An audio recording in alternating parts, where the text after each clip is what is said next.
Hi, it's Jamie Smart here, and I'm joined today by the author of the fascinating book, Provocative Hypnosis, Jürgen Rasmussen. And Jürgen and I, over the last few years, from time to time, we have a conversation under the heading of Provocative Hypnosis Meets the Principles Behind Clarity. And we both just talk about stuff we're interested in and explore questions and try and clarify our thinking and just see where the conversation leads us. So this is part three of an ongoing conversation, and it's great to be here with you, Jürgen.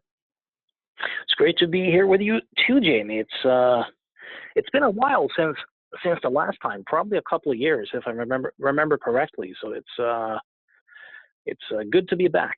Yeah, same here, same here. And actually, something we were talking about just before the call is that one of the areas that people, I don't know, that seems to be a source of confusion for people is the phrase, the three principles, because people will say, what do the three principles have to say about subject X or technique Y or condition Z or diagnosis, etc.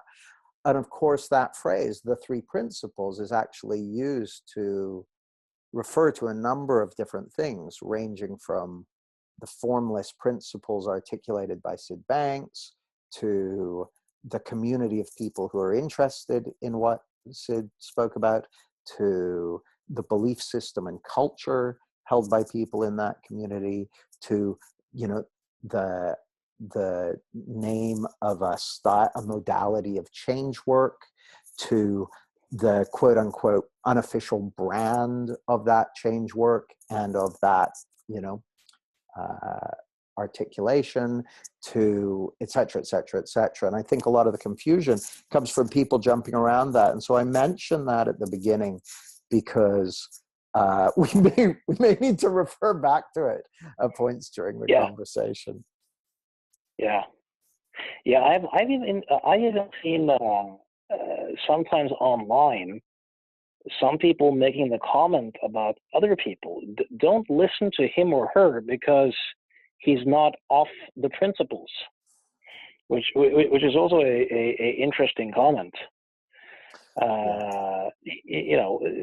Because one thing would be to claim that it's language pointing in the directions of our nature, that we essentially are the principles, or the principles are pointing towards our nature in a sense. And if that's the claim, then of course no one could not be of the principles.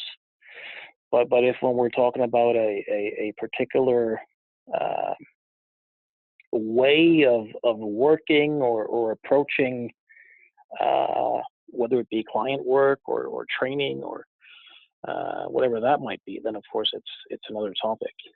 Well, exactly. Someone asked me the question the other day. They asked me for my thoughts about principles-based relationships. And I said, well, look, all relationships are principles-based if human beings are experiencing them, just like, it's like talking about gravity-based sports. All sports are based in gravity because it's the only game in town.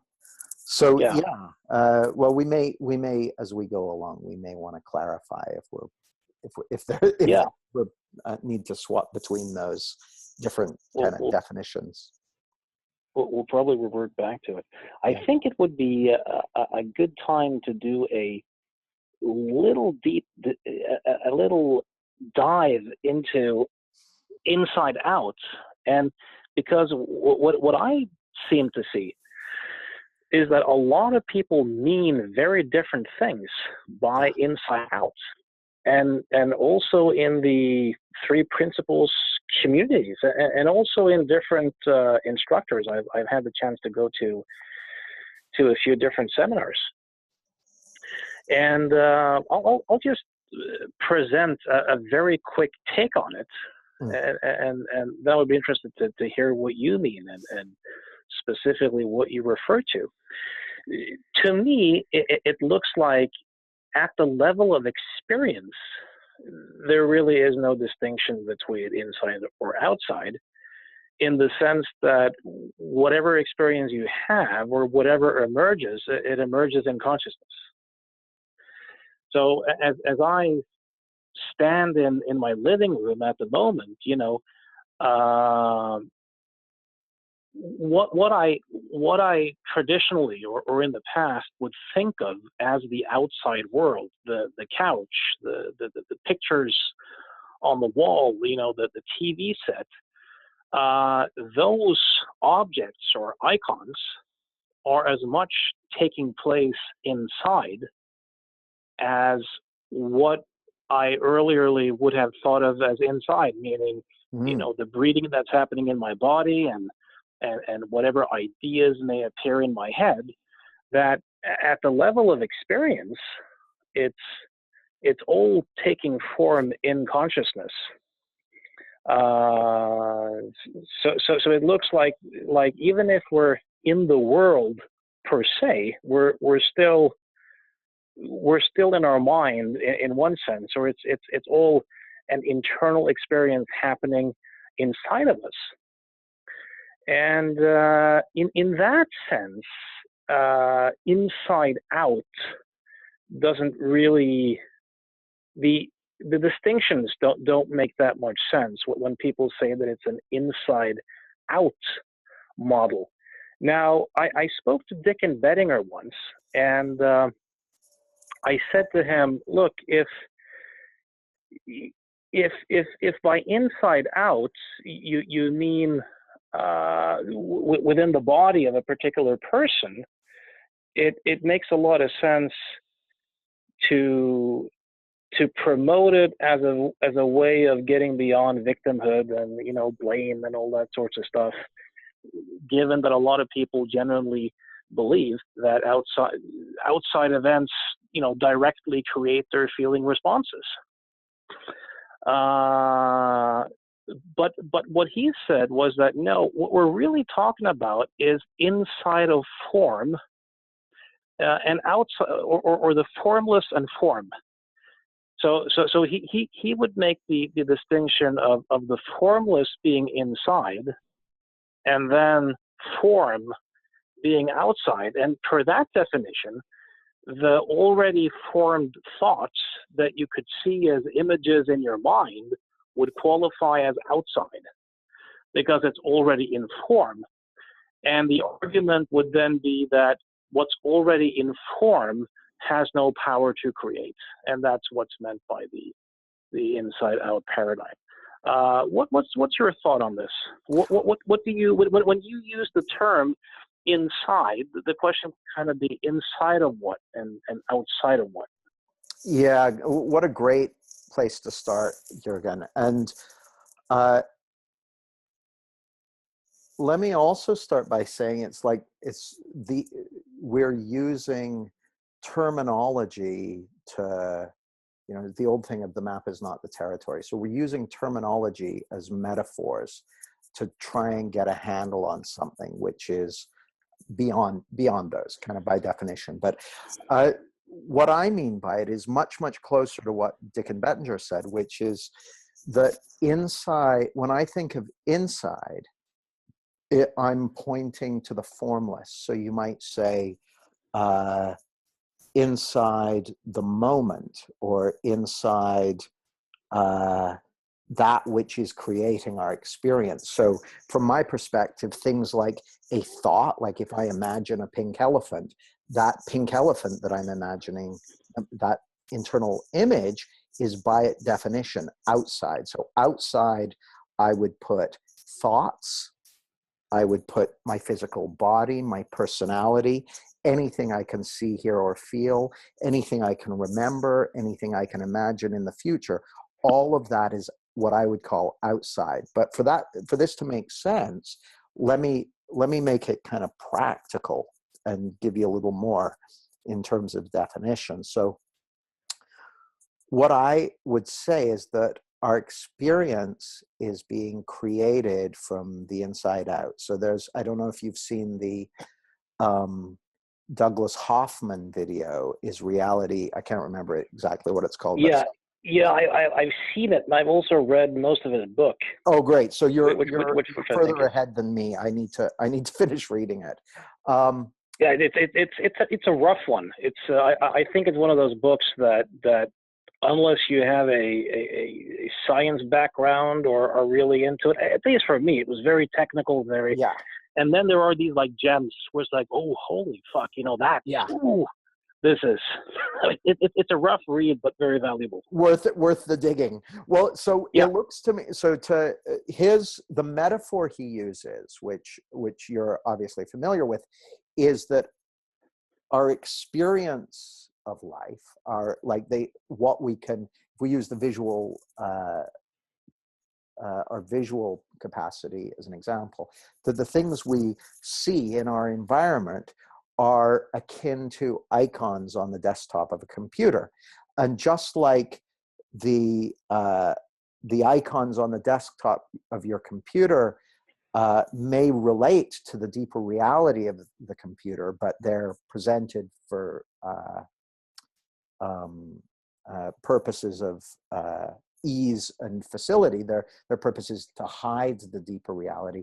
It looks to me like our experience of the things I can see in the room around me, for instance, that visual perception is being generated from inside. Now you could say, well, is that inside the brain? It's like, well, no, because what we call brain is a representation as well. It's just another icon on the desktop. So when I talk Right. about inside, I'm pointing to that which is creating our experience, okay?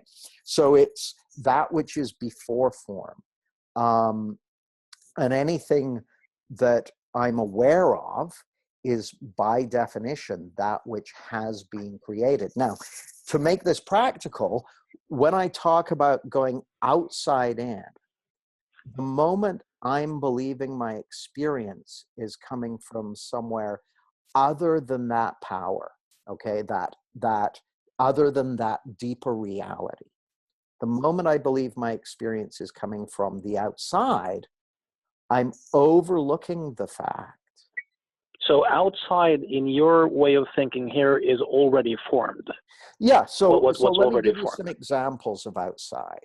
So um, I'm oh I'm talking to someone tomorrow about going on the television. So let's say I started getting nervous about going on the television, which is a future event.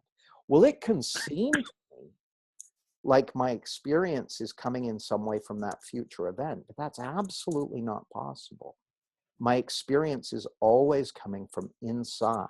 It's being created moment to moment, just like the images I can see on my desktop, which look fixed and solid, are actually being created moment to moment using Yes. pixels driven from within the deeper reality of the computer. So again, it's all metaphors here, but yeah, outside looks like anything in the domain of form, anything already created, anything I could draw a picture of or refer to in that way. And inside is that which is creating it. Inside is that deeper reality. So Sid Banks once said, in answer to the question, what is reality anyway? He said, reality is a divine illusion suspended in the boundaries of time, space, and matter. Now, what that looks and sounds like to me is that the properties of time, space, and matter are our desktop for relating to life. And that which is creating it is the big CPU, which we refer to as mind. But it's what's before time, before space, before matter. Yeah. Hoffman had a very interesting analogy, which you also borrow from him in your book, and which I've often borrowed too. The analogy of the icon on the trash can. Mm. of the trash can on the computer. And I think, I can't remember if it was you who wrote it or he who said this specifically, but in the same way that jumping in front of a truck has real life implications, scrolling your document to the trash can and pressing it also has, real life implications. Absolutely. But the relationship between the site, the icon of the trash can is functional, but in that when you press it, certain things have a tendency to happen, but you could completely change the shape and form of the icon and still kind of have the same effect. Mm. And that the invisible forces, if you will, of the computer that kind of makes the disappearance of the document happening does not in any way look like the icon of the trash can. Yeah. It's just a really useful icon to navigate the territory in a sense.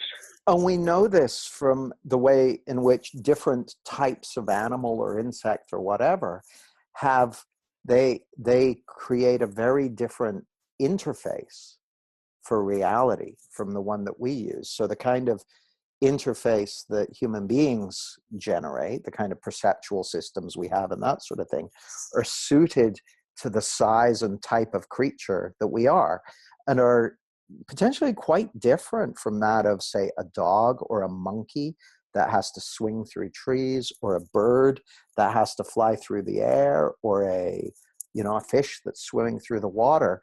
And each of these different creatures is optimized, their perceptual systems, like taking in the whole shooting match of what their neurology does and that sort of stuff, is optimized for the type of creature that they are. So just like I don't know, someone who's a crane operator might have a very different interface on their actual computer to someone who's a air traffic controller. Like, yeah, I've seen air traffic controllers have all these strange images on their computer screens, but they mean something to them, and they're very functionally attuned to the job that they're doing. Similarly, different kinds of creatures create a different kind of interface because the things that are important to them in their world are different. I think this whole distinction here makes a lot more sense and is likely a lot more accurate than what a lot of people have been presenting when they've said inside out. Because when I've read, certain books, listened to some speeches, heard people debate online, I mean, if you look at schools of psychotherapy like CBT or Albert Ellis's system or choice theory by William Glasser, you have these various schools of psychotherapy that essentially say, look, it's not the events per se, but it's your interpretations of them. And of course, these folks have been saying for a long time, you largely feel you're thinking. They're not talking about the principle of thought taking form, but they're talking about more thinking as cognition. Yeah. And saying you largely feel you're thinking, but there are also other factors at play. And I think what's often happened is that a lot of people have started to say that, okay, the only game in town is thinking, and outside is what's outside of my body that I'm kind of directly perceiving, and it's not that, but it's my thinking, my interpretations.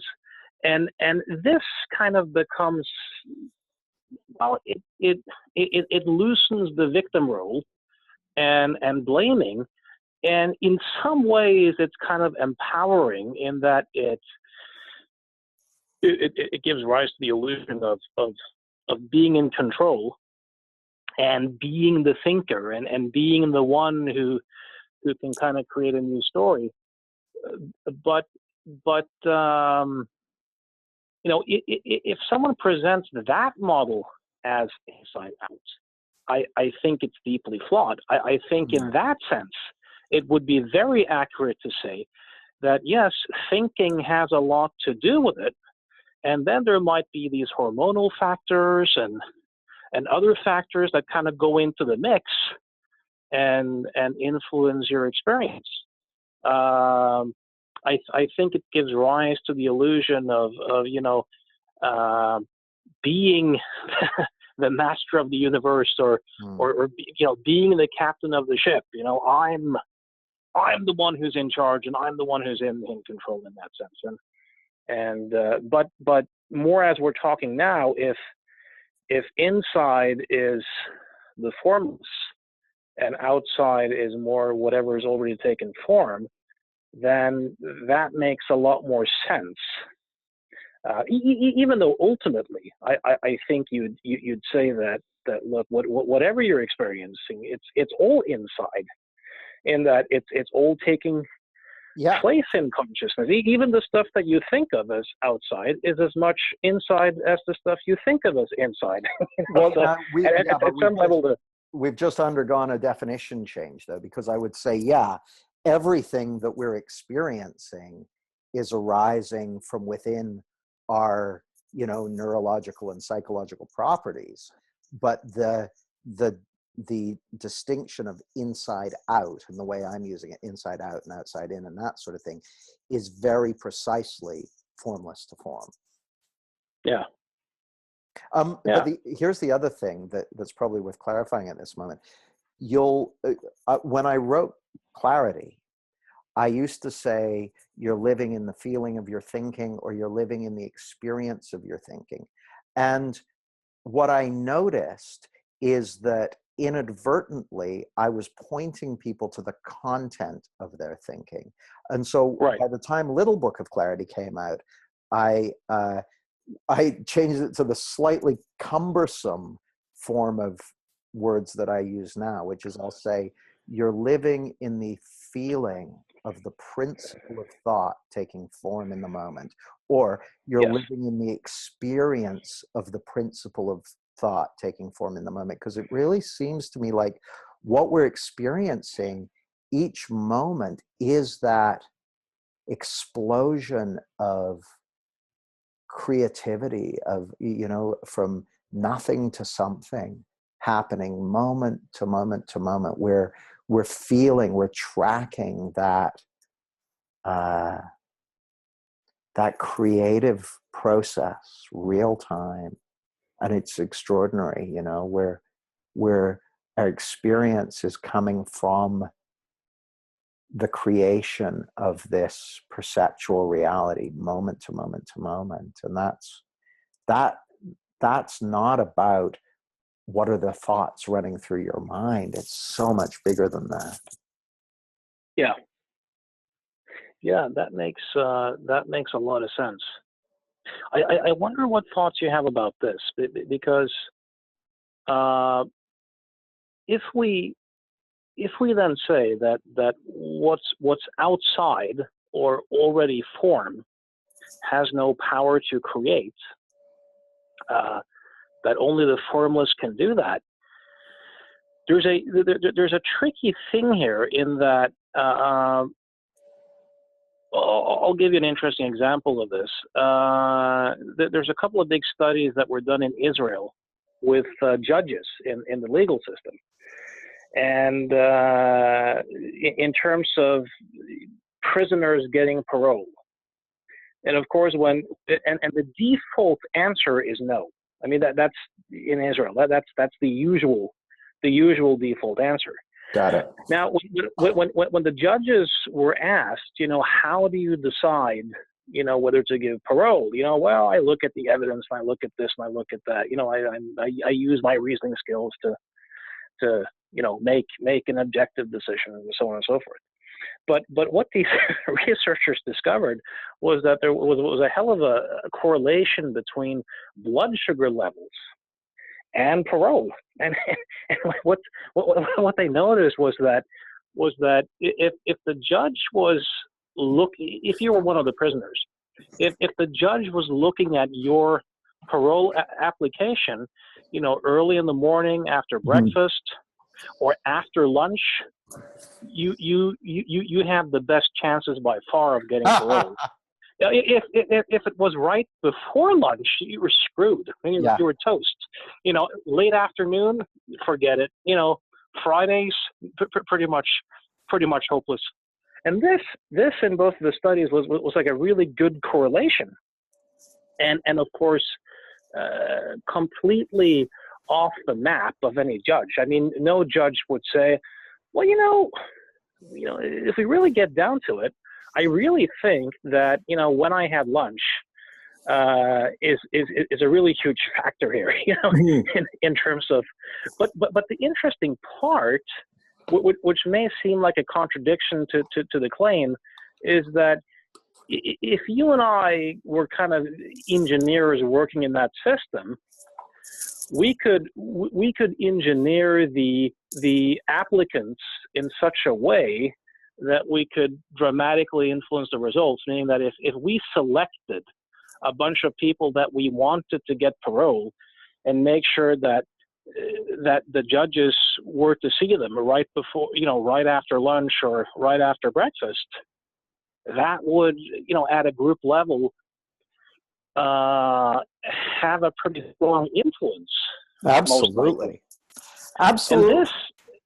And this seems to be an example of how something already informed, in a sense, that we can add an element into a system and influence the output in a sense. What do you think of that? Do you think it's a contradiction, or do you think it's a misunderstanding? Or it doesn't look like a contradiction to me, but let me play it out for you, and then we can talk about it. Here's how it looks to me. So if I use an even more dramatic example, just sometimes I find that the seemingly subtle examples look more complicated than a really dramatic example. But a dramatic example was one I heard from Sapolsky, who was talking about a fascinating experiment which they did, where they got people to assess, I think it was college students applying for a job or something like that.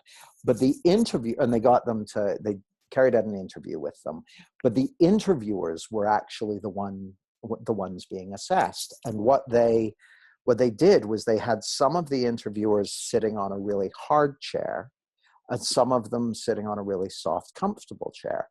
And they found that the interviewers sitting on the hard chair were evaluating the interview subjects as more, I don't know, hard-headed and less, you know, warm and that sort of thing. So they were kind of projecting their own experience onto the interview subjects. The ones who sat in a comfortable chair evaluated the interview subjects as being warmer, as more comfortable, as, you know, all that sort of stuff. So how it looks to me is the totality of the interviewer's experience was being created from the inside, including their experience of the chair, including their experience of the interview subjects. The totality of their experience was being created from the inside out, but then they shone the light of their perception on a particular part of it, and they attributed their felt experience to the bit of it that they were looking at. So literally, they went outside in on the interview subjects. Well, in the same way, the judges went outside in on the prisoners coming up from parole.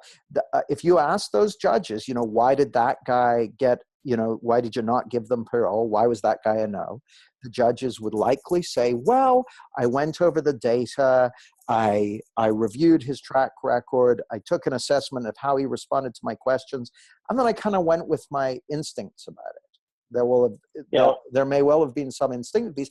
And when they say after lunch, why did you let that guy off? They say, well, I went, and then I went with my instincts about it. Well, their feeling of course, like for anyone, whether they're deciding on parole for someone, or deciding whether they buy a car, or deciding whether they like a painting, how they feel about it is going to be an important part of their decision-making process. And, that's well understood. What I'm suggesting is that how they feel about it, the gestalt of their experience of whatever they're holding up in front of them and looking at, is going to be thought generated 100%, but they're going to be likely attributing some or all of that feeling to something other than thought, whether it's a prisoner, a painting, a new car, whatever. The likelihood of someone attributing their feelings to something other than thought is very high. And this regularly, if I say to someone, if someone goes to me, "How are you doing?" and I say, "Oh, I'm feeling low today," the first question they'll ask me is, "Oh, what about?" or "How come?" Yeah. They'll invite me to attribute my felt experience to something other than thought. And not only that, I will too. It'll seem to me like, yeah, there's no smoke without fire. There's got to be a reason. But actually, inevitably, that right there, that's the source of massive confusion. Now, there's a fun, just to throw in something. Go for it. Something that was funny to me. I read your book Results, and I really enjoyed it. And actually, I had a funny insight by you have this fictitious conversation between Bob and Jane or something, that you talk about inviting someone into La La Land. Yeah. And what and I burst out laughing when I read it, because in my client work, I virtually never do that. Mm. Like I'm in that context, I pretty much don't do that at all. And I have ways of framing it, beforehand, so that people don't get offended when we don't go down that route. Mm. Everything I do will pretty much be, thought experiments and stories and stuff that more or less points them in this direction.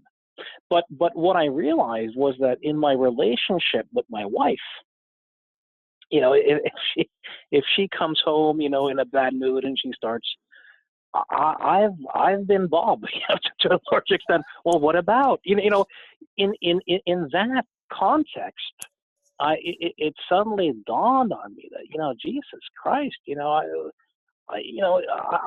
I'm doing that. No wonder we're getting into trouble sometimes. So I've actually not completely, but dramatically reduced that since reading the book, and I think we're both better off.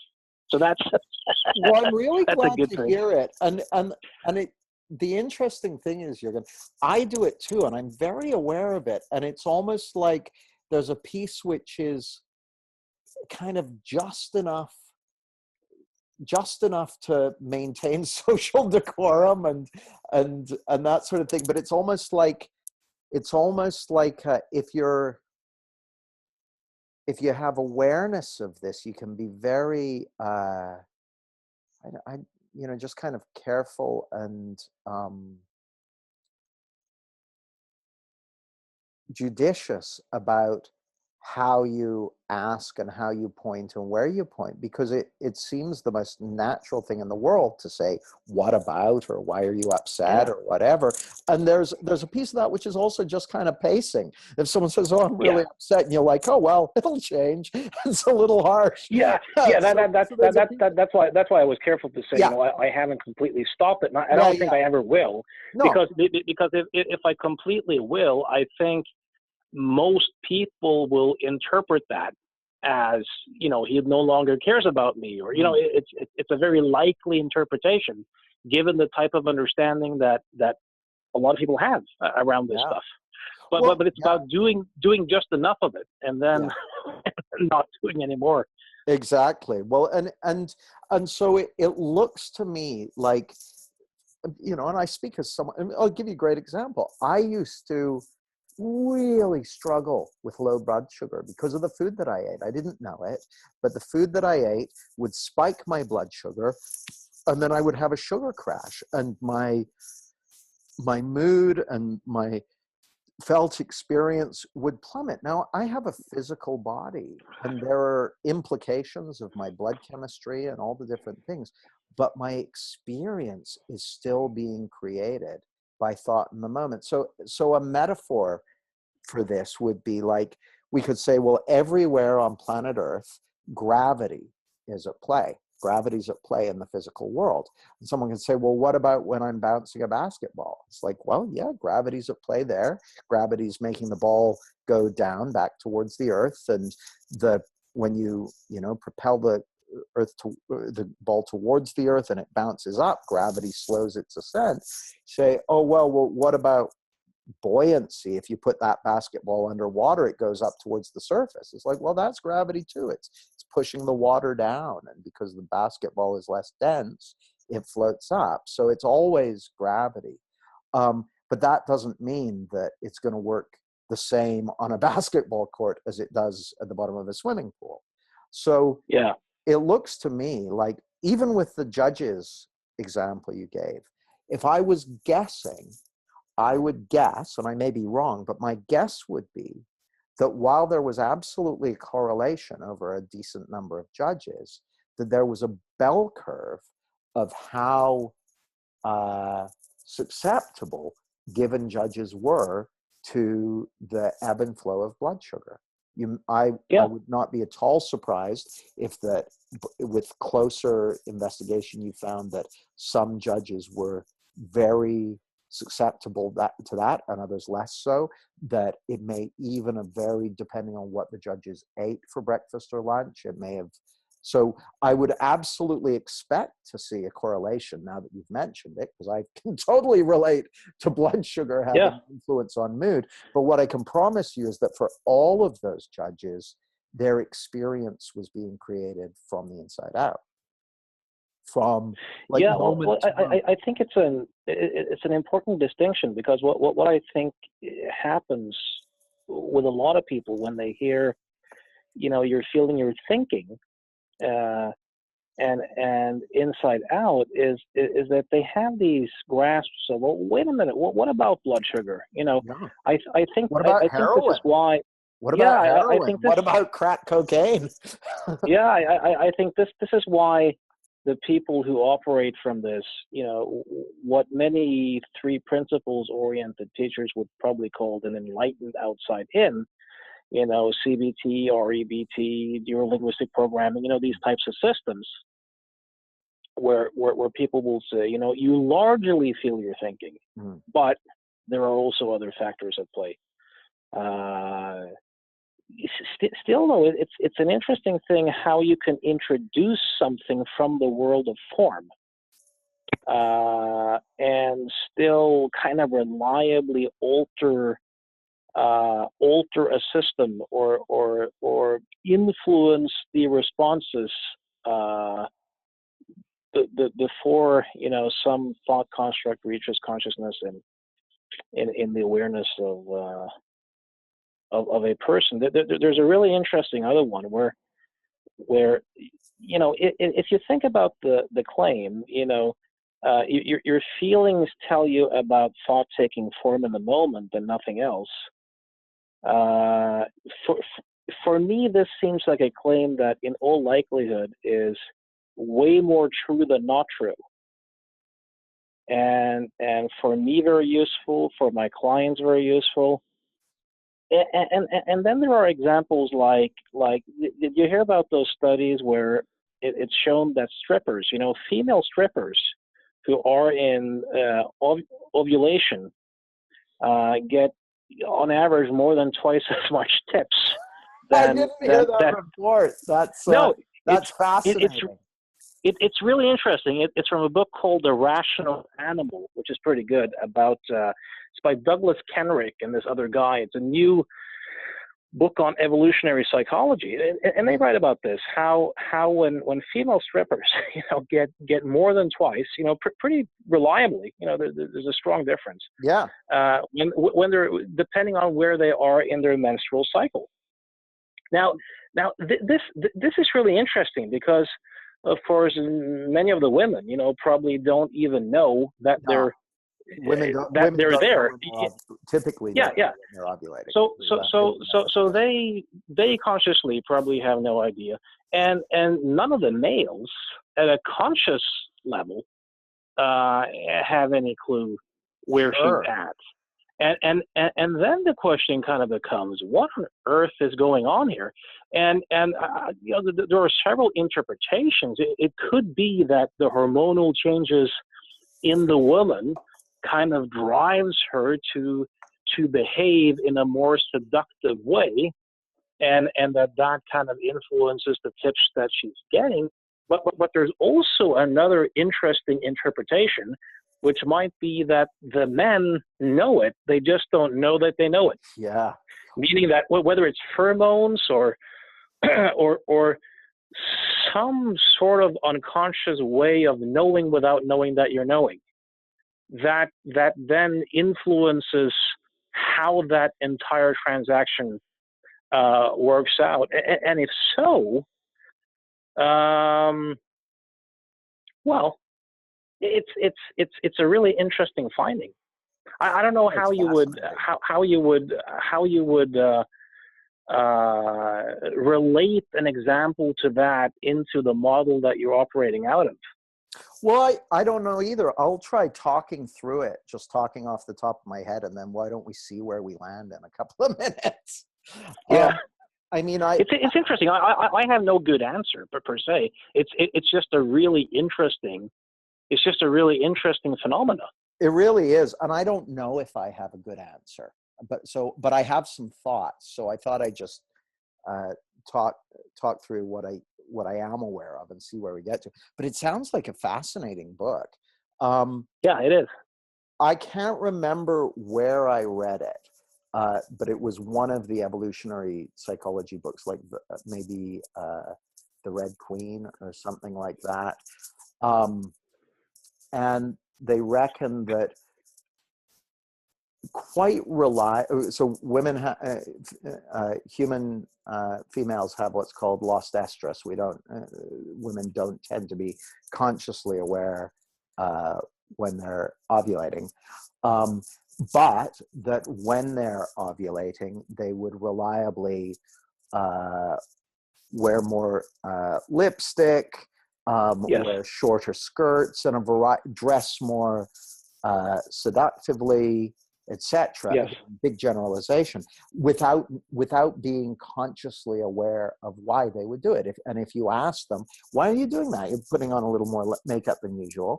They would probably say, oh, I just feel like it. Okay. Now, again, this is there. We have these systems that have been developed over millions of years by evolution, and they don't rely on does someone remember once every 4 weeks to go and get some extra contributions towards the future pregnancy. It's run largely on autopilot. Just like I tend to eat coconut oil so that I don't have the need for refined carbohydrates. But if I forget to eat coconut oil at a regular time in the day, I will suddenly notice that I'm craving foods like crisps or bread or chocolate or something like that. Because things are taking place in my body, and then my experience has that craving in it, as if by magic.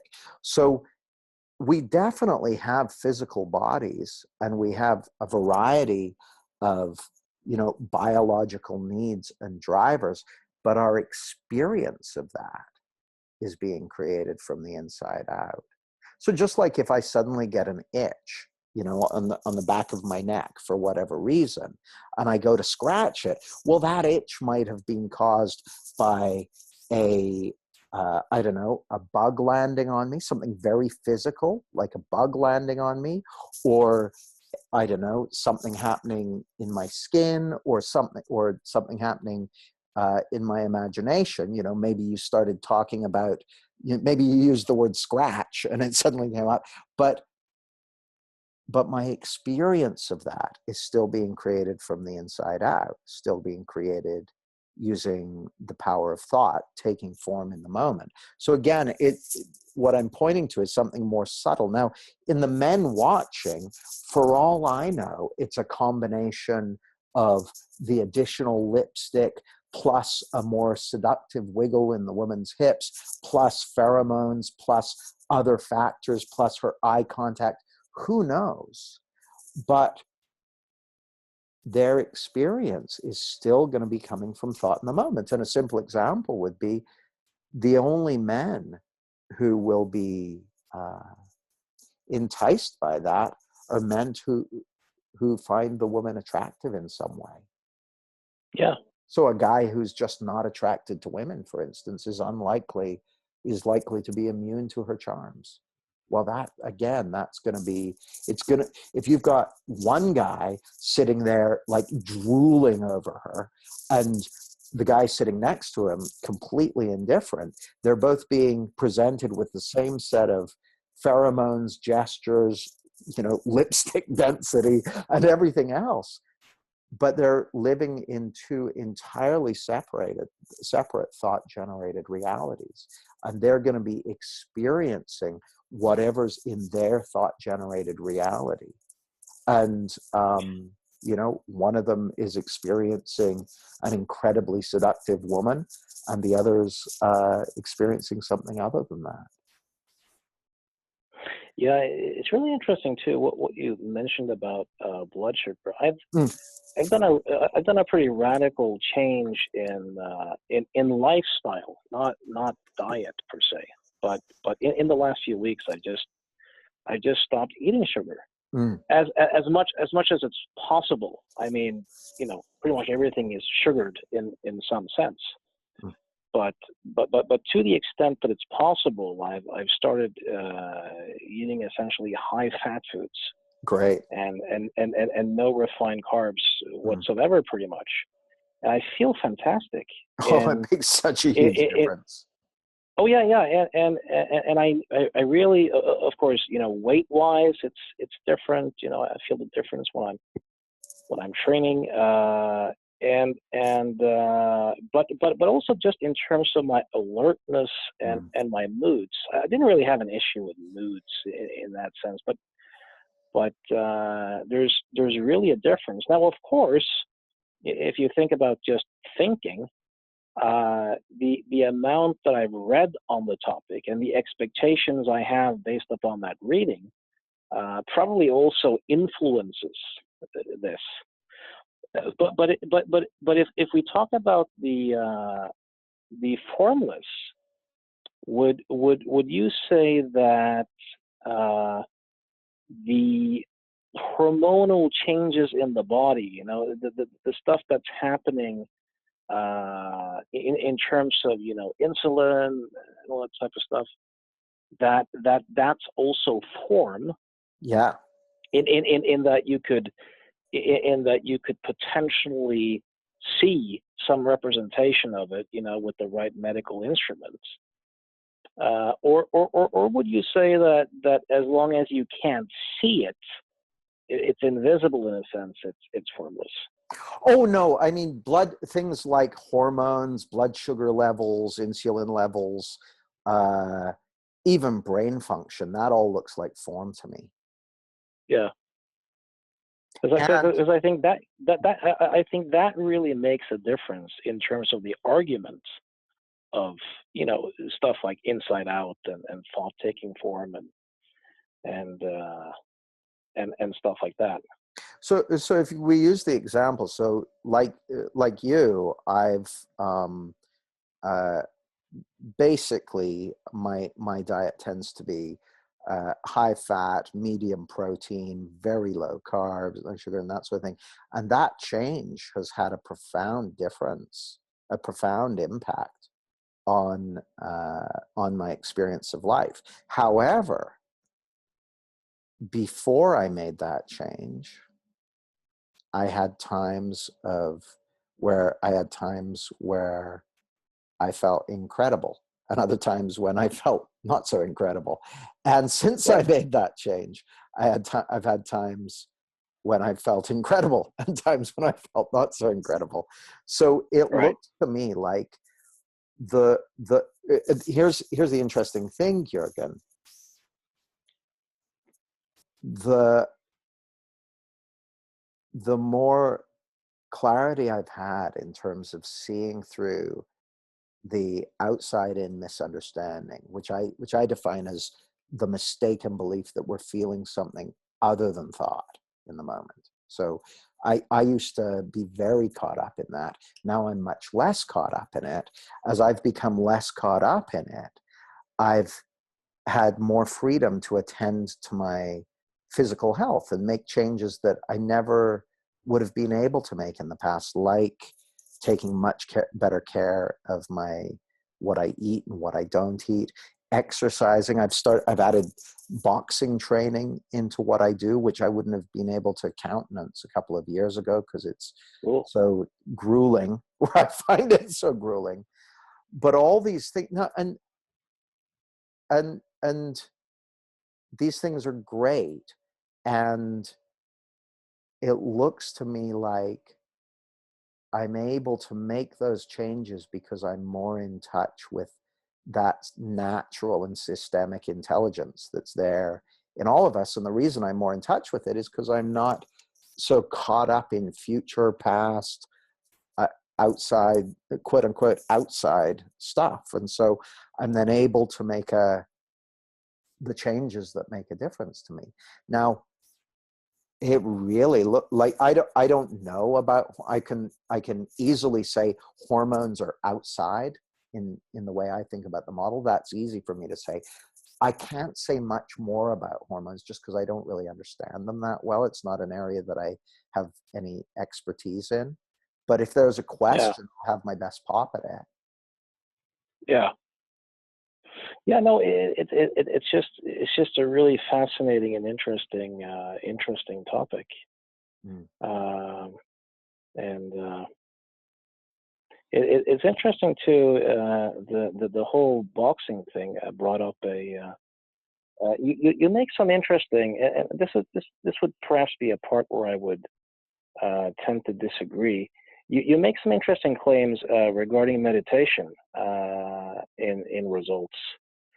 Um, Perhaps be better if you formulated the claim instead yourself instead of me putting words into your mouth by memory.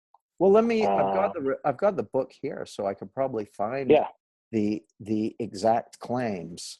Um, so uh,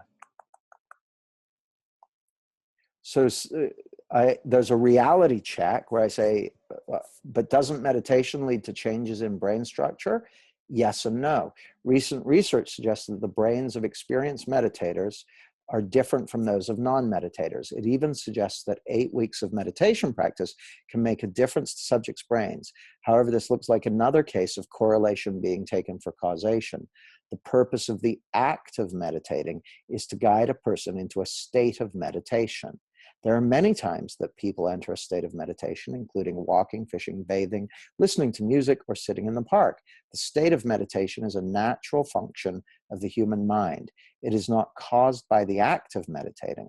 It looks likely that experiencing the state of meditation can lead to changes in brain structure, regardless of how, when, or where that state is entered. My team and I are in the process of designing a research project to test this hypothesis. how That yeah, or yeah, yeah. It's an interesting comment. Um, let me see how to phrase this.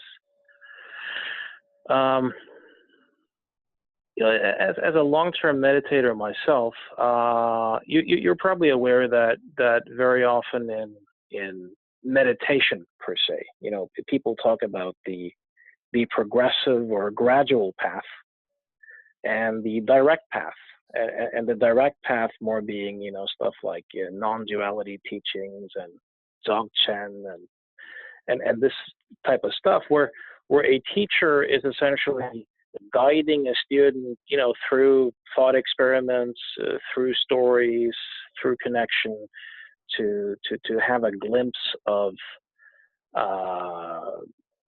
the self as a thing being an illusion, to put it that way, and then through further conversation, one might deepen that, and also through some meditation, one might meditate on that glimpse of realization to deepen it and stabilize it.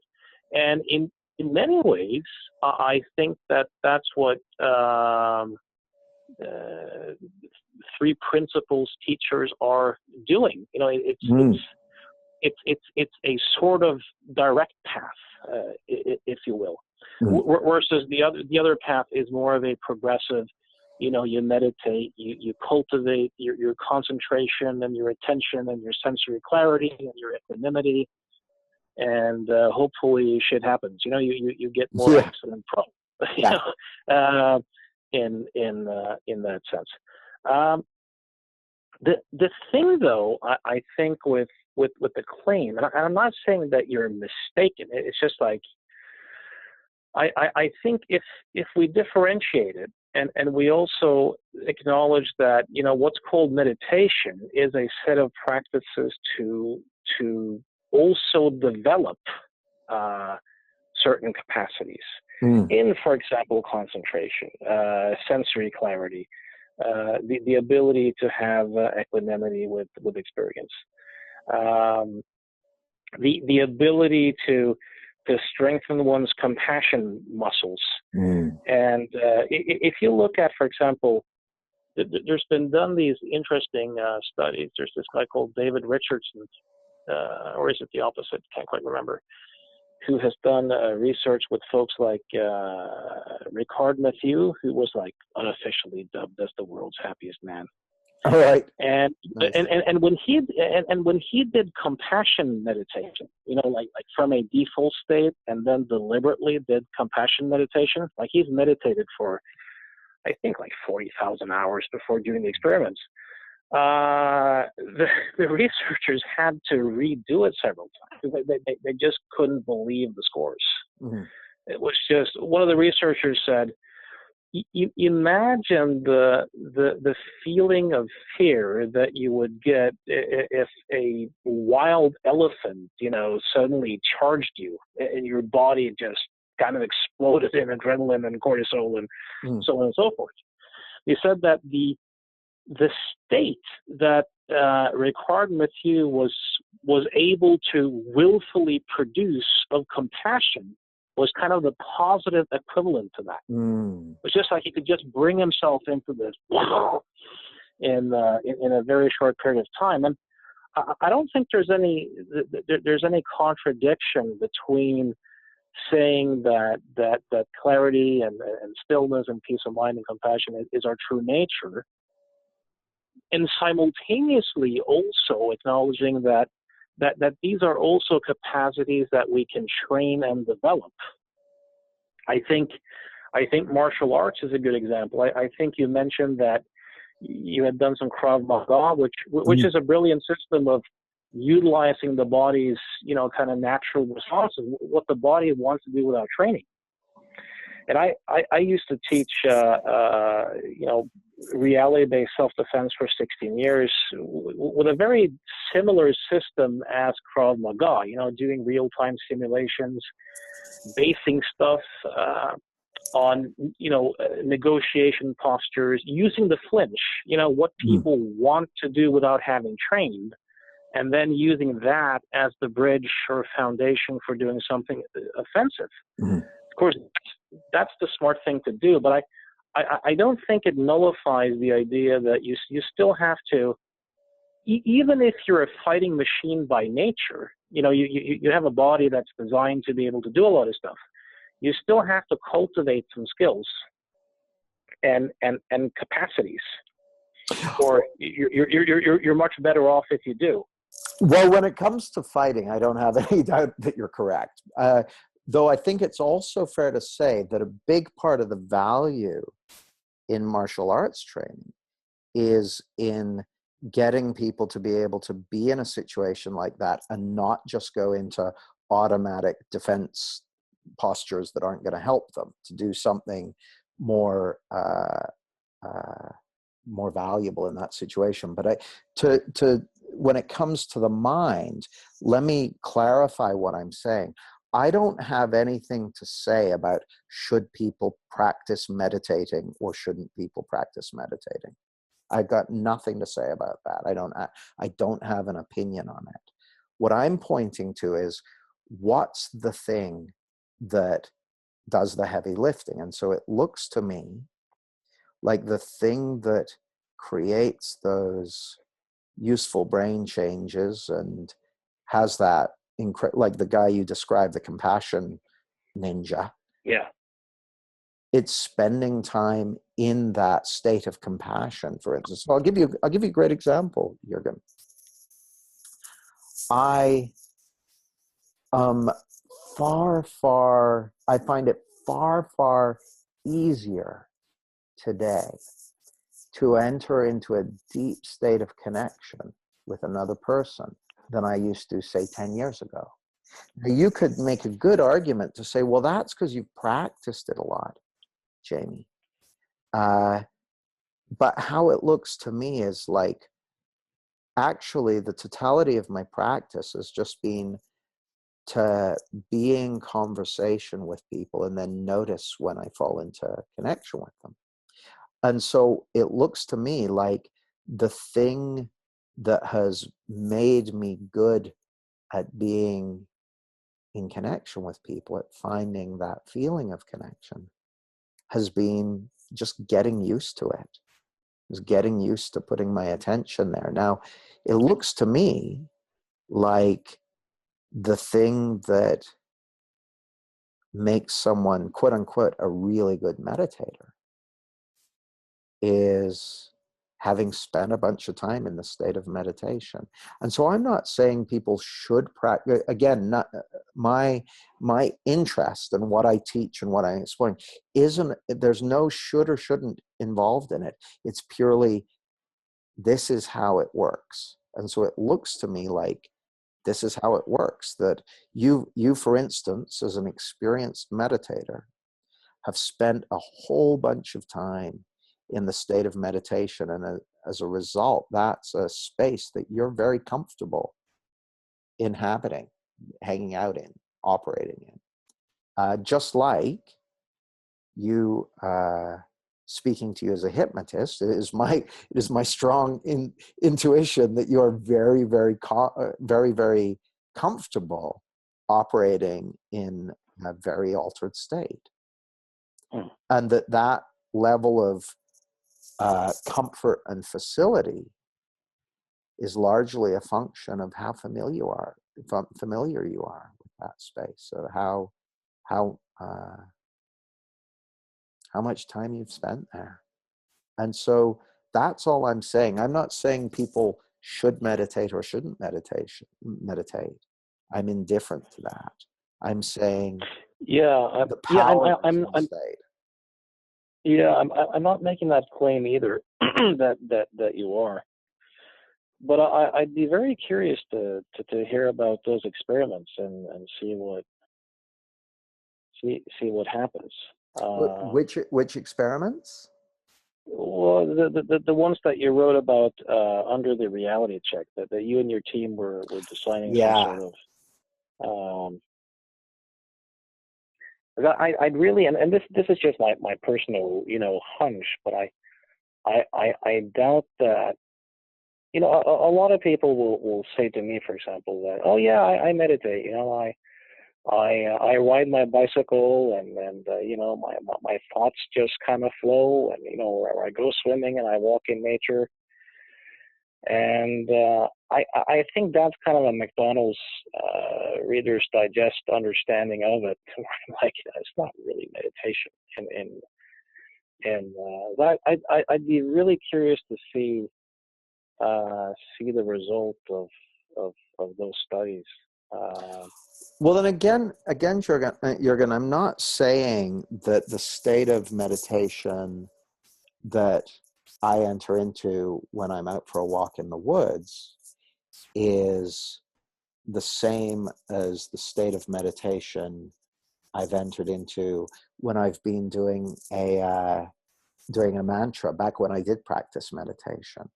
I'm not saying that they're the same thing and that one's equal to the other. I'm saying that the state of meditation is naturally arising, and that there are things you can do with the purpose of leading you into a state of meditation. But I've also found that the deepest meditative states I've ever been in have just been while I'm having conversations about the inside out nature of life. Now, I'm not saying it wouldn't be possible to get into even deeper states of meditation. I'm sure that that's possible. I'm just saying that there's a difference between correlation and causation. And that even at the deepest level of meditation, your experience is still being created from the inside out. Yes, yes, yes. Part of the reason it just seems, it seems like in a lot of three principles circles, and in a lot of like direct path meditation circles as well, there is of course a lot of emphasis on you don't have to do anything, and you don't have to change your thoughts, you don't have to really do anything, which is true. It's a true statement. It was one of the things that altered for me when I started to explore this direction. Having, as you, come from the NLP and hypnosis world, where it's kind of taken for granted that you have to do something to change your state or manage this or manage that. But on the other hand, it seems like a lot of people then add on to that means that you must not do anything. Like the idea you don't have to do anything doesn't necessarily translate into you have to do nothing. And I think that's where a lot of people, it seems to me, in those communities are automatically sometimes dismissive of having a meditation practice or doing anything to like deliberately also cultivate mind qualities or seeing into the nature of our experience or cultivating compassion or developing sensory clarity. Well, now I'm very, very clear on that. And I've seen a lot of that as well, in terms of, oh, you shouldn't do anything, or that don't, Sid Banks apparently said, look in the right direction and do nothing. But people often leave off the first bit and just go, okay, do nothing. And not seeing that, as far as I can tell, Sid was pointing to the inside out nature of things. And so, for instance, if you were to follow me around for the average week, you would find that I do all kinds of stuff. Now, what I say in terms of when people say, well, what should I do? Or what should I do or what shouldn't I do? I'm super clear on it. You got to do whatever makes sense to you. Do whatever makes sense to you. And I can guarantee that what makes sense to you is going to be a function of your level of understanding of life. In any aspect of life, whether we're talking about your mind or your mood or your relationship or your job or anything, do what makes sense. Do whatever makes sense to you. Now, my own learning journey in relation to these principles has been, it's really made sense to me to get a deeper understanding of these principles. So for instance, later this week, for the third year in a row, I'm going to spend a week in a retreat with Keith Blevins, because that just makes sense to me. Whenever I do that, I learn a lot, and it's really valuable and helpful to me.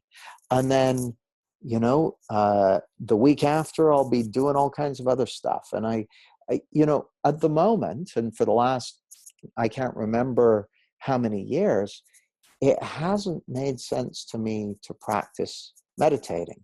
I haven't been in a situation with a client where it made sense for me to use the fast phobia technique. But I'm not saying it couldn't. Speaking as a change worker, I give myself carte blanche to do whatever makes sense to me in the moment. I don't have any rules that I feel bound by. I don't have any of that stuff. I give myself carte blanche to say whatever makes sense to me to do in the moment to impact that client and to help that client. And it's the same with my own life and my own mind. I do whatever makes sense to me, and I encourage others to do the same. Like, that's why,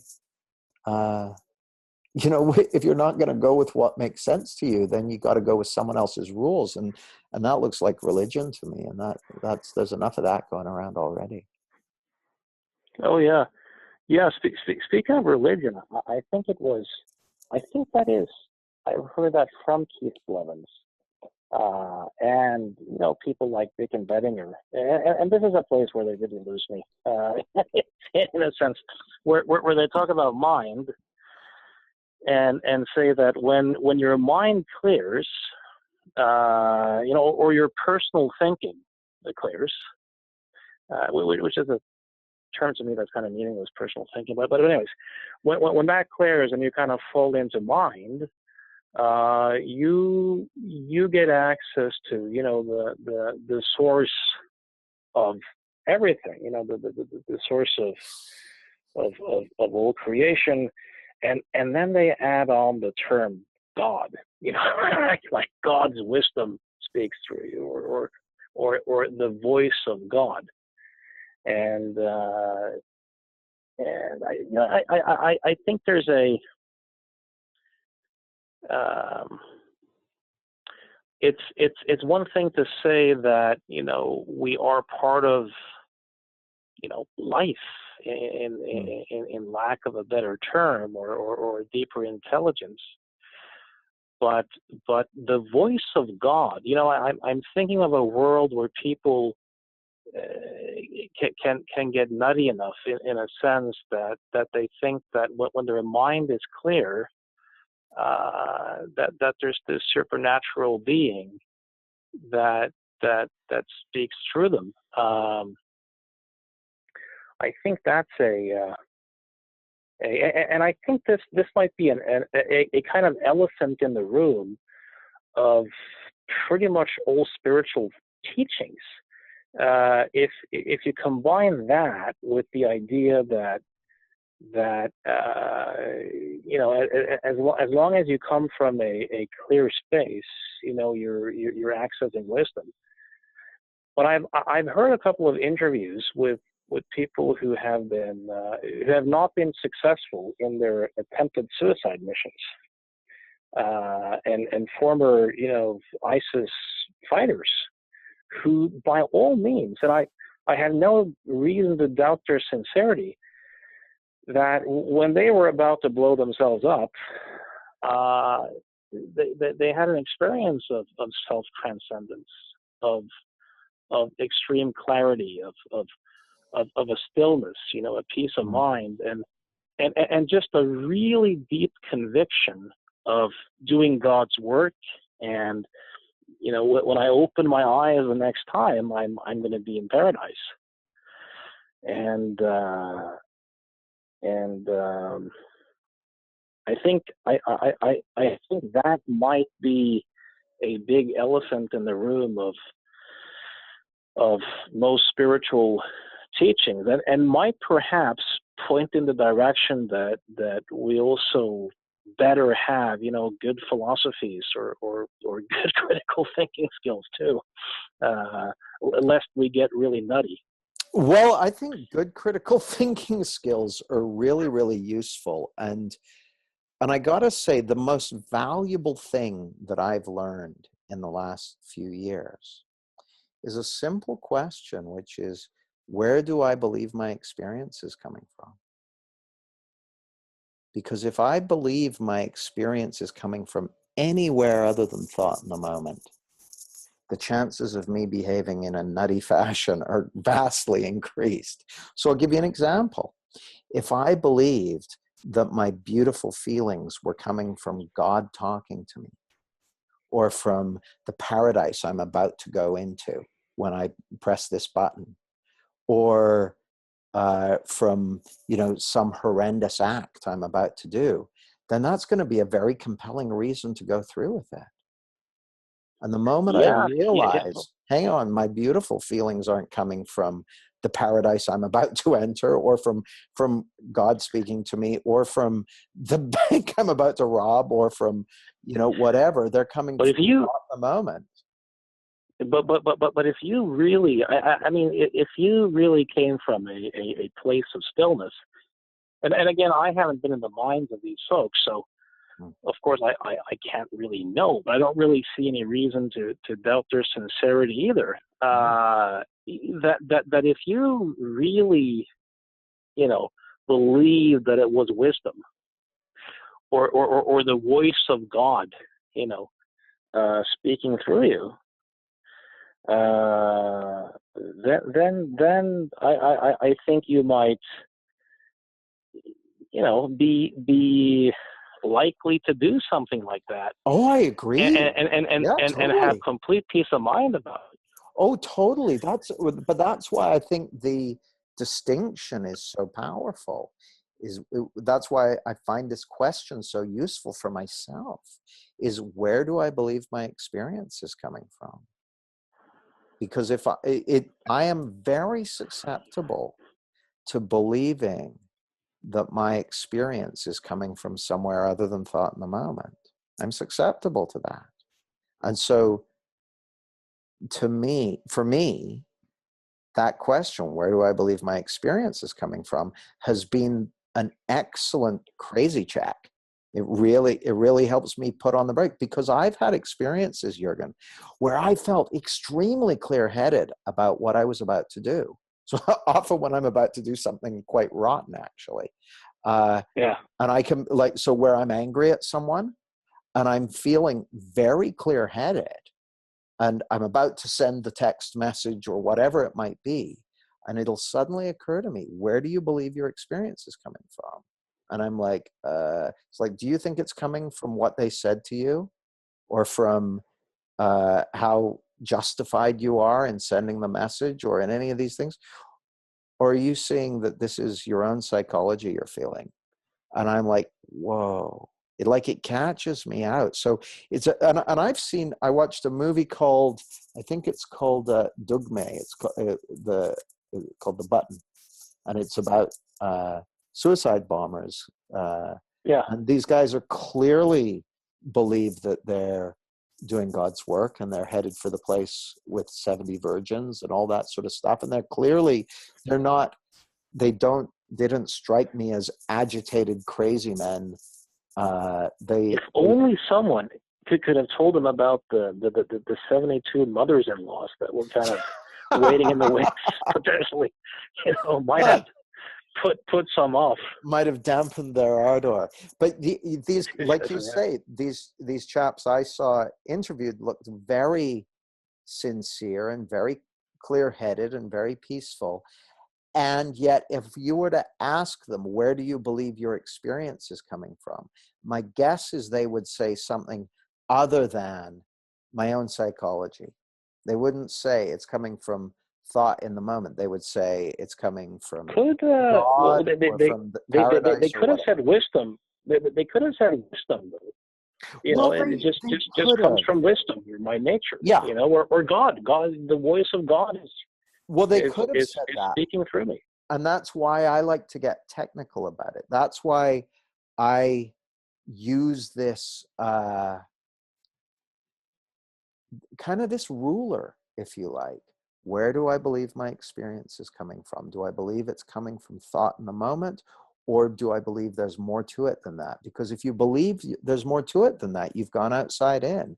And you can go outside in on God, you can go outside in on paradise, you can go on outside in on your mission, you can go outside in on the injustice of the non-believers. Could you know with that question? Here's just a real life scenario. Sure, go for it. Let's say that you've hired a babysitter for your, I don't know, how old are your daughters? You have two? They're two 13 daughters, and 17, but I could imagine hiring a babysitter for the youngest one. Yeah. So let's say they were 10 years younger, just to play with the. So you hired a babysitter, and you were in a clear mind, and the babysitter came in, and let's say that suddenly you got a really chilly feeling in your body, or kind of a fear response, that you intuitively think that there's something about the way that babysitter's looking at the child, or the way he or she touched the child, and you get a fear response that now for me, had that been me, especially given that I'm not especially fearful. Not saying I don't feel fear, because I do, but I'm not especially prone to do a lot of anxiety. So if I had felt that, I would immediately have trusted it and just fired the babysitter. So would I. That's clear. In terms of, and in that context, it's clear that yes, there is some thought construct happening in me that I'm feeling, but in this particular instance, that thought construct might correspond with something out there that's worth taking seriously. Absolutely.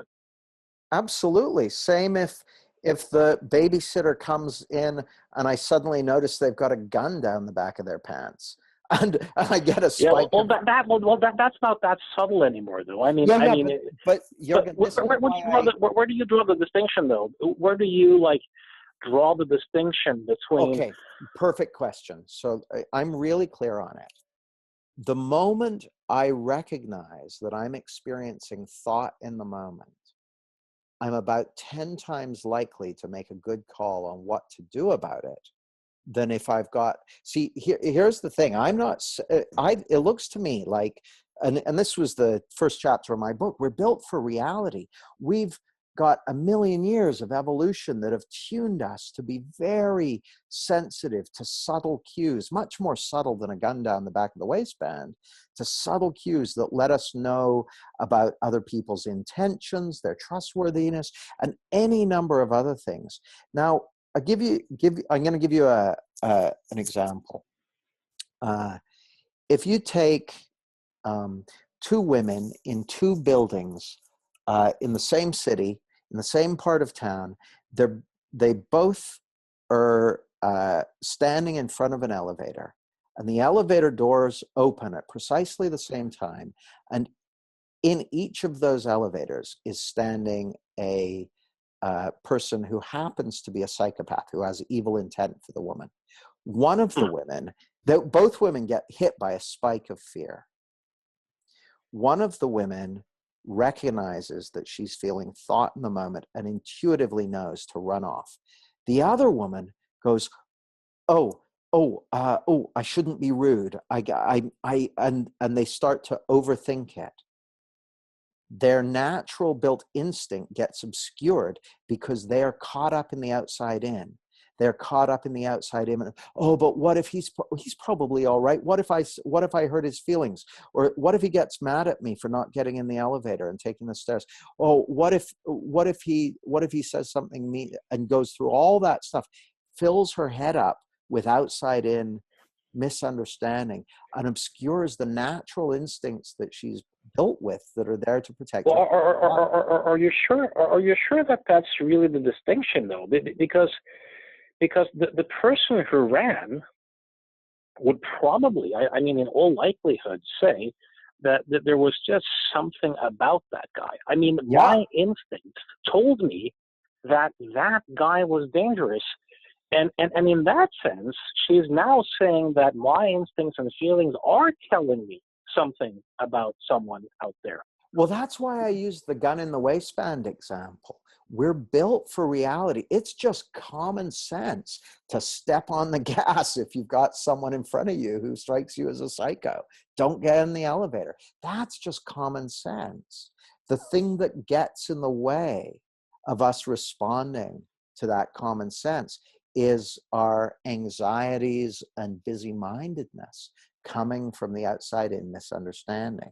So it's why I use the more obvious example. So if we imagine a range, a range of experience. So at one end of it, we've got a woman who's completely clear-headed. She's totally present and in the moment and that sort of thing. At the other end of the spectrum, we've got a woman who's totally caught up in her head, totally anxious. I'm using an example purely because this is a more common example for women. So at the other end of the spectrum, we've got the woman who's totally caught up and that sort of thing. Well, the woman who's completely clear-headed probably didn't even go to the elevator. She picked up on something and it just made sense to her to take the stairs today. And then one step closer to the busy-minded woman, the woman went to the elevator, went to press the button, then changed her mind and walked away. One step closer, she presses the button, the door's open, she decides not to get in. One step closer, she takes a step in the door, then backs out and says, you know what, I changed my mind, and walks off. One step closer, she has all this stuff on her mind and she gets in the elevator anyway. So it looks to me like the less people have on their, I think of the example, did you ever see a movie called Closer to the Edge? No. It's about the TT races in the Isle of Man. So this is a motorcycle race. And it's a road race through towns and villages and on country roads. It's a long race, and they go at incredibly high speeds, and it's incredibly dangerous because it's not on a proper motorcycle track. It's through, towns and villages and countryside. And there's lots of natural obstacles and that sort of thing. And this guy who's a champion racer, he said, the first time around the track, I'm not doing my best thinking, but by the second time round, I'm getting only the thoughts that I need for that moment. I'm getting exactly what I need for that moment. And it's not that, like, his life depends on him making great decisions, taking great instinctive movements and adjustments and that sort of thing, where a portion of an inch can cost him his life. And it looks to me like that's someone who's intuitively, it's someone who's in flow. So it's not a cognitive thing of where do I think my thinking is coming from? Okay, I'm not getting in the elevator. It's much more instinctive than that. And the thing that's going to get in the way of it is a whole bunch of outside in about it. You've read Gavin de Becker's, right? We've talked. Yeah. I've read. I think it seems like you have to grant, though, on some level that okay, let's just talk about thinking. Like most thinking is self-referential, and of course has no, it's just babble, it's just chatter, it's just, and in that sense, it's completely neutral. And of course, the vast majority of our feelings then only tells us about the kind of mental activity that's going on for the most part. I'd say all feelings of it. Not yeah, but it seems to me too that in situations like the ones you describe, that with the elevator examples, that yes, you're still feeling thought taking form. And some thought forms about what's going on correspond better with some facts about reality than others. You got it. Absolutely. And this is a claim, I think, that kind of I find objectionable. At least some of the teachings that are presented is this combination of Personal thinking drops away. Once the mind is clear, you can pretty much do no wrong. Whatever emerges is the voice of God or wisdom. Where my suicide bombers would seem to be a potential, elephant in the room, some of them. And this kind of moral relativism that some people kind of, all thought, if you just look about thought content, like all thought is neutral, everything's just illusory. Where I'm kind of thinking, yes, of course it is. It's all illusory, but some of that illusory stuff has better matches with some objective facts about the situation one might be in. No I doubt. gave an example in this discussion I was in.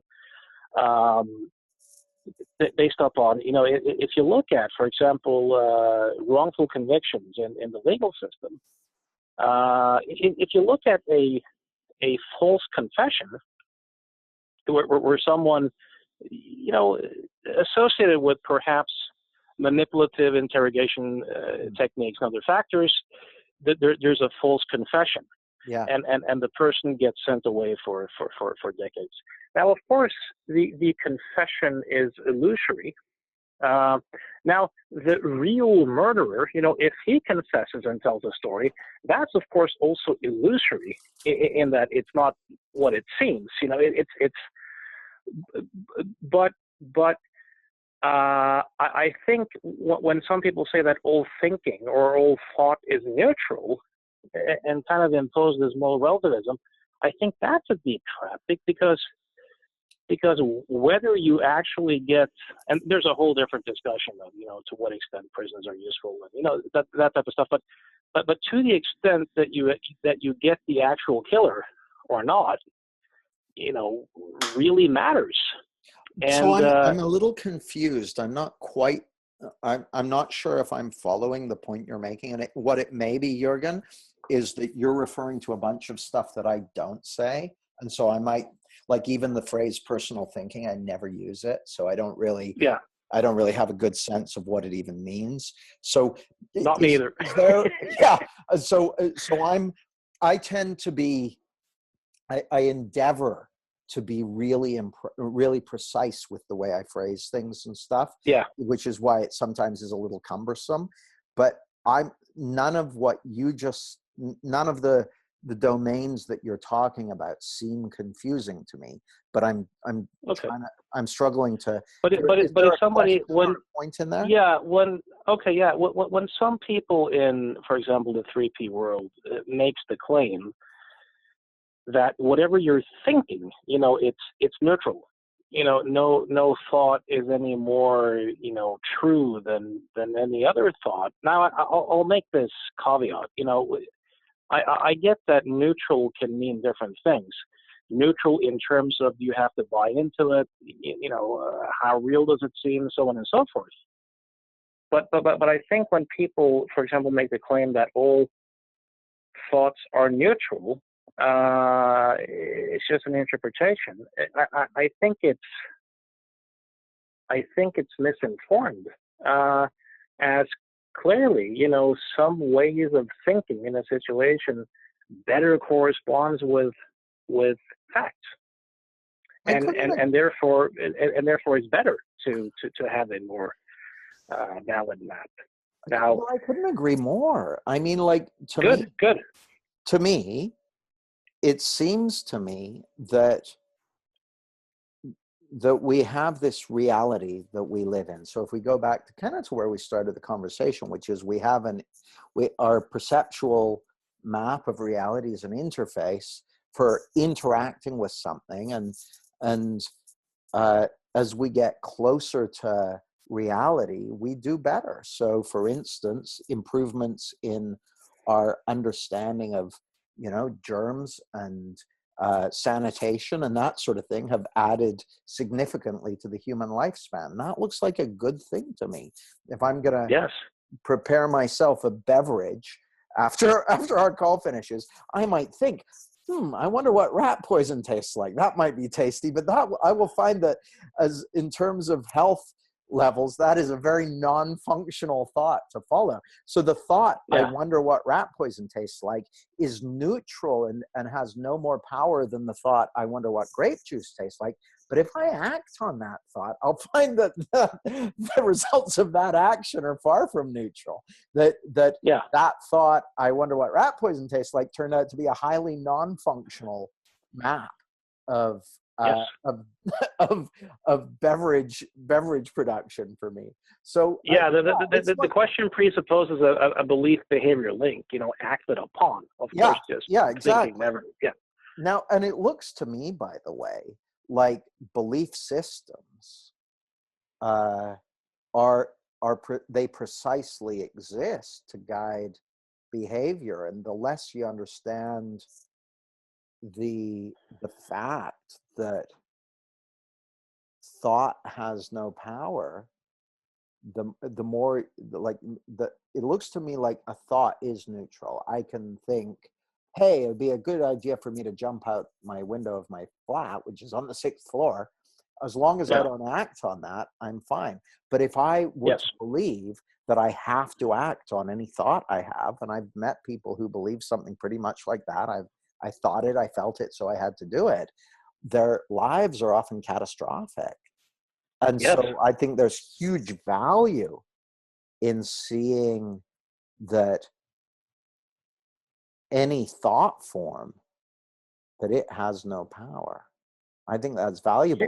But the idea that one thought is as good as another, I don't see any truth in that. I think, our thoughts and our concepts and beliefs and ideas are maps that have varying levels of functional value. And, there's some maps that seem to be deeply lacking in functional value. I was watching a documentary about the Heaven's Gate cult, and these are the folks that I think drank a mixture of vodka and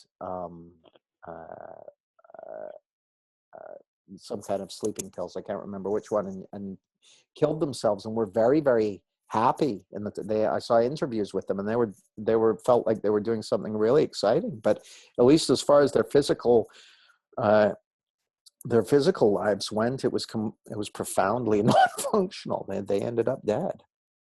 Yeah. Here's perhaps a final quick question before perhaps we should wrap up. But this is, of course, a kind of speculation. But if we talk about being adjusted to reality, it seems as if, in some ways we really are quite functional, and in other ways, we're not that functional. I'm thinking about, you mentioned trustworthiness.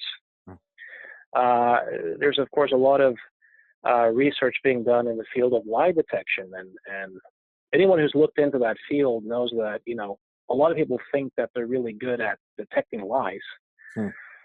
Many think they read people like open books, but even forensic psychiatrists, police officers, lawyers, these groups, when tested as groups, they pretty much score 50-50 or up towards 54%, and relatively few individuals really score much higher than that either. There are some, natural talents who score quite high, and some people who seem to have done so with training. But that's a really interesting.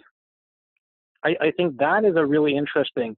Let's say again, you and I are in this murder case on the jury. I think the guy is guilty, with every cell in my body. And you say, no, he's innocent. Can't you see it? And you have equally strong feelings.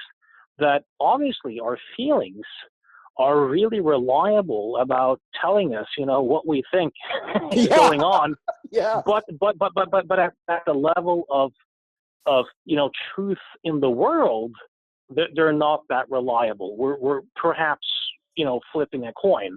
Sure. And in that particular case, where there is a truth answer in terms of there's weak evidence, either he's the shooter or he's not. Like none of us could really say, well, to me, he's the shooter, he's either the shooter or not. There's nothing, if I'm wrong, there's nothing in my feelings that are necessarily at a more intense rate than yours. But here's my question, just for speculation. If you look at these biases that we seem to be born with, that sometimes seem dysfunctional, one of them being that we think we are much better at lie detection than we really seem to be. You know, it's one context where our natural instincts don't seem to function that well. And it might be wiser than what I could think of. It might be that self-deception has been, you know, useful, and there might be some utility of us not being that good at detecting lies. I don't know. But do you suspect that if people, you know, got more clarity in that sense, and had access to a very, very still clear mind, that their abilities for stuff like lie detection would automatically increase? What an interesting question. My guess is that anything that we have a capacity for and that benefits from kind of flow states and that sort of thing, something you can do, you'll probably be able to do better when you're in a flow state. So if you've got, you know, a certain amount of ability to detect lies, you'll probably be able to detect them a bit better when you're in clarity. But I don't know. I notice that here's what I've noticed, Jürgen. I've noticed that when I'm feeling very connected to someone, so I'm in deep rapport with them, you could say, and it's a felt sense of connection, I seem to be much more attuned to the kind of the ebb and flow of their emotions, to perturbations in their thinking. I don't know if you've noticed this yourself in your work with clients. I tend to be, my calibration, the more connected I feel with someone, the more attuned my calibration is. Now, I haven't really explored much on lie detecting, so I couldn't tell you if that would map across to that domain, though I suspect it would. It's really interesting. You know, some of these long-term meditators actually scored a lot better on the ability to detect micro expressions in the face, even though they had no particular training, and that is probably due to the concentration and sensory clarity training.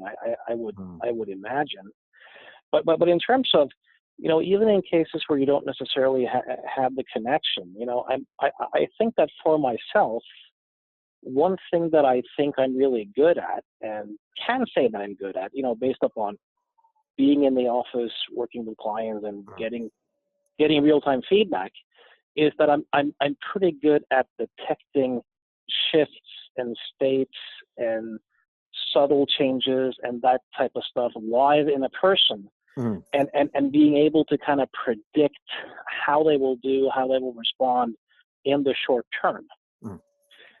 So probably in any context that you could place me, those skills might likely transfer.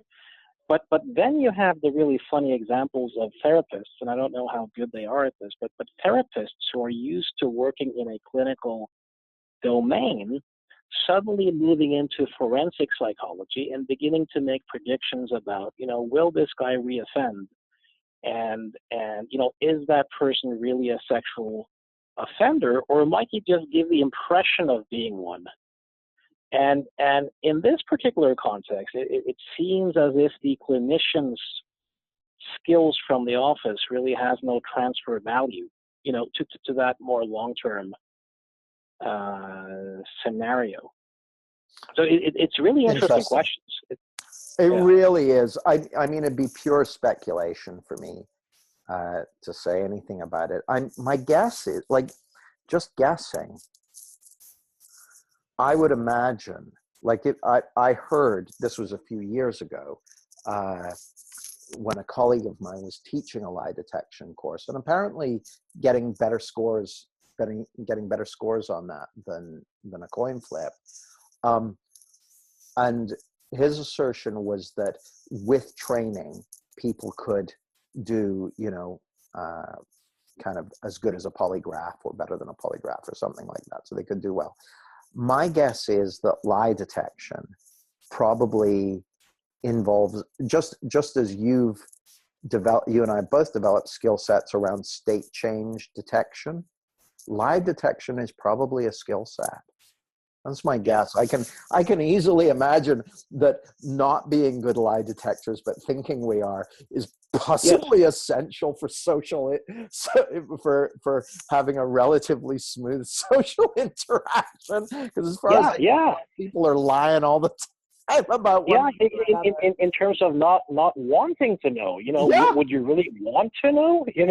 Well, you might think you would, but you might change your mind real quick. But I don't know. My guess is that being a human lie detector, like being a really, really good one, is probably a skill like anything else. I'm reminded, and this doesn't answer it, but I'm reminded of a quote from Dune. And this really spoke to me. A colleague, Joseph Riggio, told me about this. And in the novels of Dune, there's this group of people called the Bene Gesserit, and one of their skills is that they're brilliant lie detectors. They're like truth tellers. They can discern the truth. And someone was describing how he does it. They say, "How do you do it?" And what do you notice? What are you picking up on in the other person? And he said, "I'm not picking up on anything in the other person. I'm getting attuned with them, or getting on the same wavelength with them." It was put much more poetically than that. And then I notice what I notice it within myself. And if I want to turn away from the person, then I know they're lying. I know they're not telling the truth. And I've found that in my own experience, in my work with clients, that my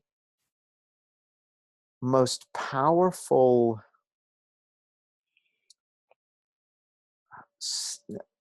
sensing mechanism, discernment mechanism, calibration mechanism actually comes from getting into deep rapport with my client and then noticing what shifts inside of me. And that's proved to be extremely reliable and extremely powerful.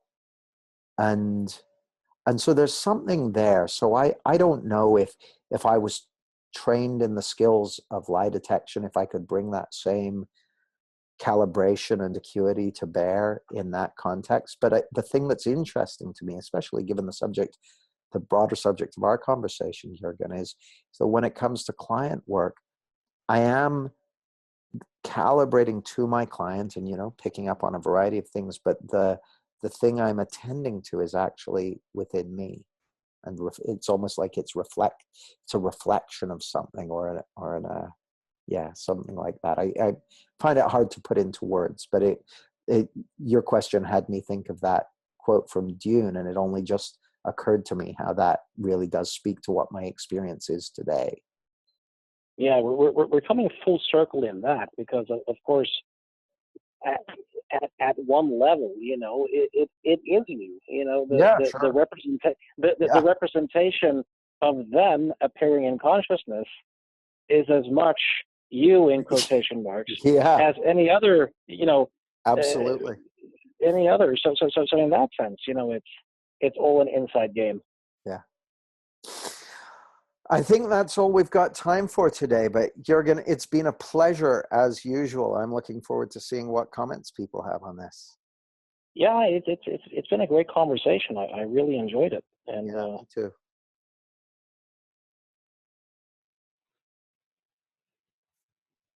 And just before I hit pause, where can people find out more about you and what you're doing? Oh yeah. Anyone who wants to check in can just go to provocativehypnosis.com and or check out the Provocative Hypnosis YouTube channel that I recently recently created. And also your book, Provocative Hypnosis, is a fascinating Yeah, book, as yeah, well. it's two. It's Provocative Hypnosis and Provocative Suggestions that I released Oh, a that's the couple years Provocative ago. Suggestions is the new one? Great. And Yeah, or to 2015. So yeah, new in newer. quotation marks. Got it. Newer. Yeah. And people can find me at jamiesmart.com or on Facebook and Twitter and all the usual places. JamieSmartCom is the handle on those. And my books are Clarity and Results. And with that, I'll say thanks again, Jürgen. This was great. Thank you.